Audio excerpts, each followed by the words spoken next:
She touches her neck.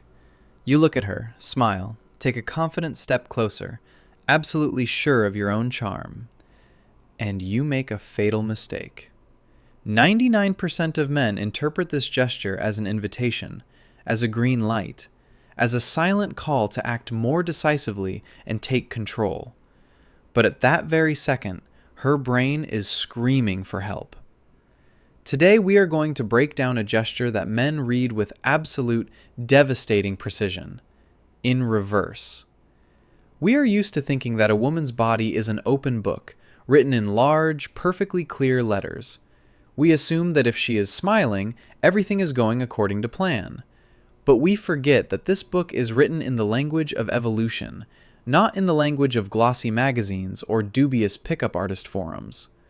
I am going to show you what is actually happening in a woman's mind when her hand unconsciously, almost imperceptibly, slides toward her collarbone, and why your very next reaction might permanently close that door for you. Imagine a typical date. The dim light of a cozy restaurant, the muffled clinking of glasses, quiet, unobtrusive music in the background. You were talking about something important, or maybe just laughing over a silly story from your past. Everything is going well, maybe even too well. The atmosphere is electric, sparks are flying between you, and suddenly she freezes. Her fingers reach up, not to her hair, remember this distinction once and for all, to her neck, to that soft, defenseless hollow at the base of her throat. In the movies, they would show us that she wants to be kissed. The director would cut to a close-up, add some sultry, enveloping music, and the audience in the theater would understand. Romance is about to happen. Popular articles would write that she is playing with you, manipulating your attention, testing your reaction. But biology and depth psychology say the exact opposite. Let's immediately draw a line between two concepts that men confuse with remarkable, sometimes destructive, consistency. The first is preening.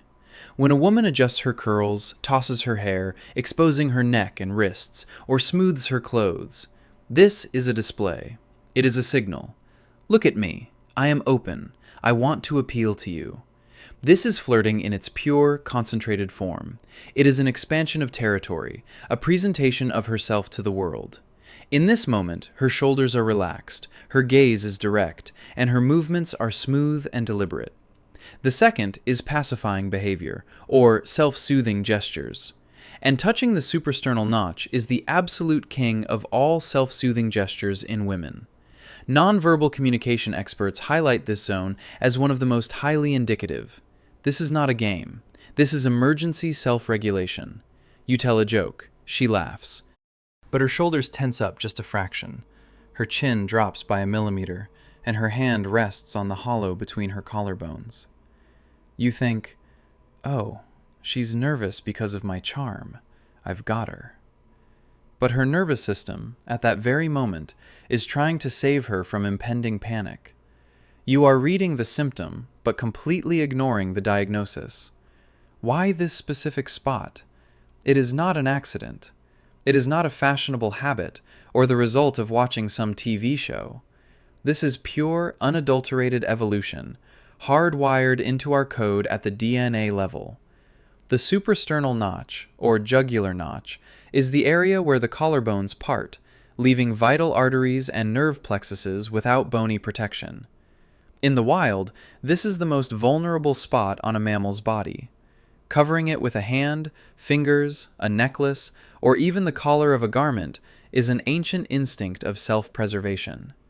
It is an attempt to create a physical barrier between oneself and a potential threat.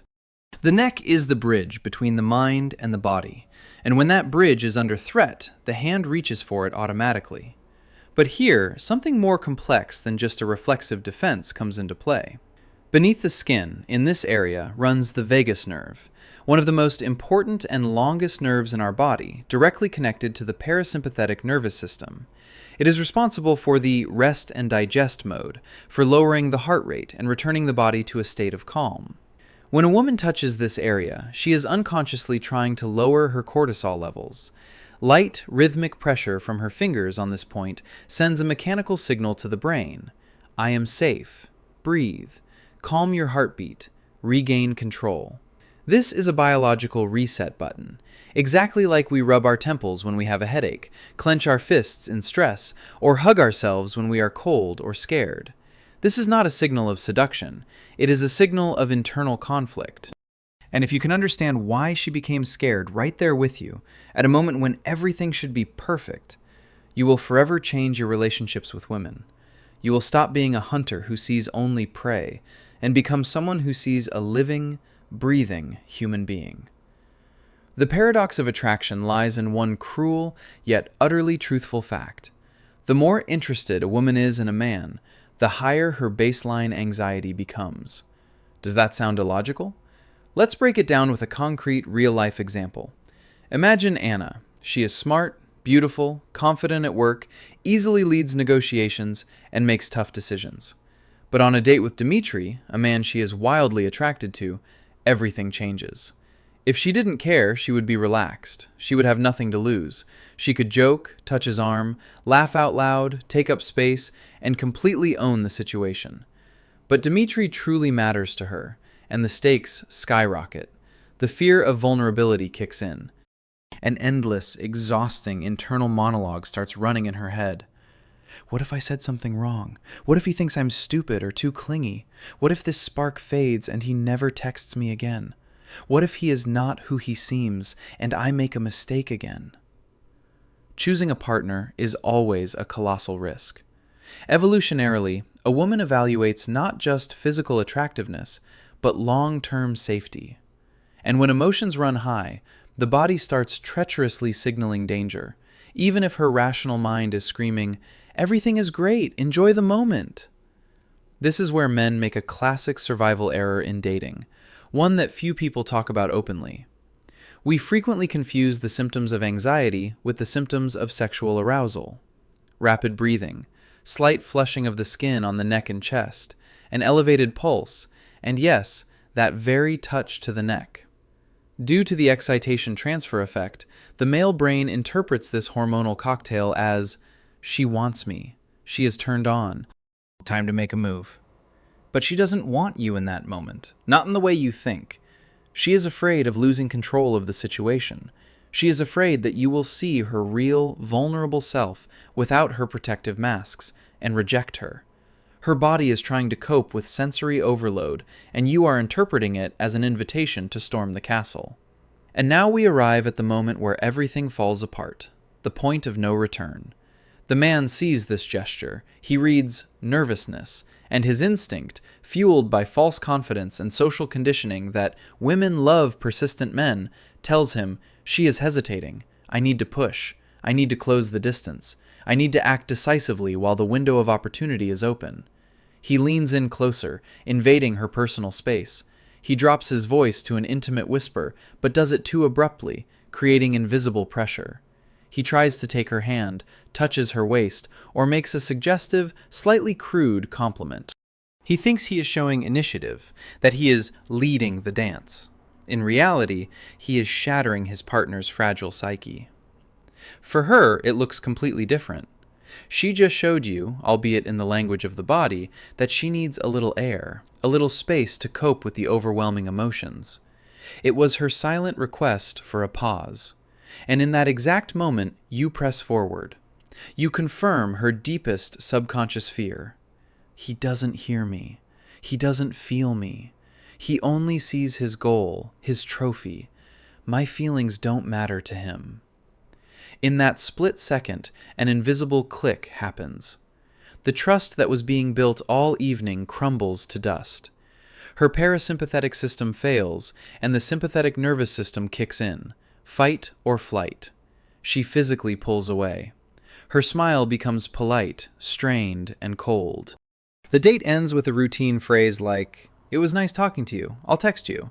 And you are left bewildered, wondering exactly where you took a wrong turn, because everything was going so well. Now, here is the main insight. A paradigm shift that will separate you from those 99% of men who continue to walk in circles, making the same mistakes. Your job as a man is not to exploit her vulnerability, and it is certainly not to try and break through it with your assertiveness. Your job is to become the reason she no longer needs to soothe herself. True masculine strength in relationships is not about skillfully reading a signal for action and pushing through it at any cost. It is about the ability to create a space where a woman feels safe to be herself, without masks, without armor, without the constant need to scan the environment for threats. What do you do when you see her hand reaching for her neck? Take a step back, physically or energetically. Lean back in your chair, give her air, clear the space around her, slow down your rate of speech, speak quieter, softer, slower. Your voice should become an anchor of calm, not a source of additional noise and demands. Change the subject to something neutral, safe, and grounded. Ask about something simple. Give her space. Show her on a reflex level that you are not a threat, that you notice her state and respect it.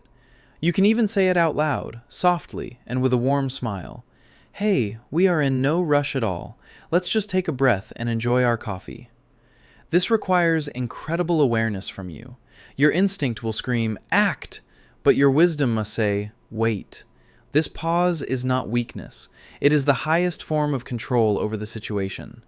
When you give her this pause, you are telling her on the deepest nonverbal level, I see you. I respect your boundaries. I am not here to take. I am here to be with you. And it is exactly this message that transforms anxiety into trust, and trust into genuine intimacy, which has nothing to do with pressure. When she feels that the pressure has vanished, that you are not demanding an immediate reaction or decision from her, her hand will drop on its own. Her shoulders will relax. Her gaze will become warmer and deeper. And only then, when the need for armor falls away, will real connection begin. This pattern does not only work on first dates, it is universal. It activates in a woman during arguments when she feels unheard, or when you are discussing serious financial or family matters and she fears your harsh reaction. Recognizing this marker can prevent dozens of conflicts in a marriage. Instead of attacking in response to her defensive posture, raising your voice and bringing up new arguments, you can be the one who first breaks this vicious cycle of tension. You can be the one who first suggests taking a breath. I can see we are both tense. Let's take a 5-minute pause. This is not capitulation. This is emotional climate management within a family. Think back to a moment when you or your partner touched your neck during a tense conversation. Was it on a first date, when you were trying to make a good impression and were terrified of saying something stupid?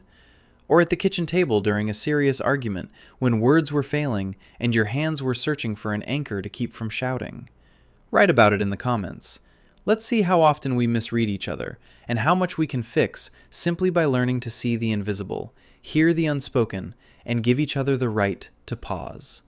If this perspective on familiar things resonated with you, if you recognized yourself or your relationships in this description, subscribe to the channel. We are not here to give superficial advice like, just be yourself. We are here to dive into the deep mechanisms of the human soul, to build relationships that stand the test of time. In the next video, we will break down another gesture that men mistake for interest, but which is actually a quiet cry for help that cannot be ignored.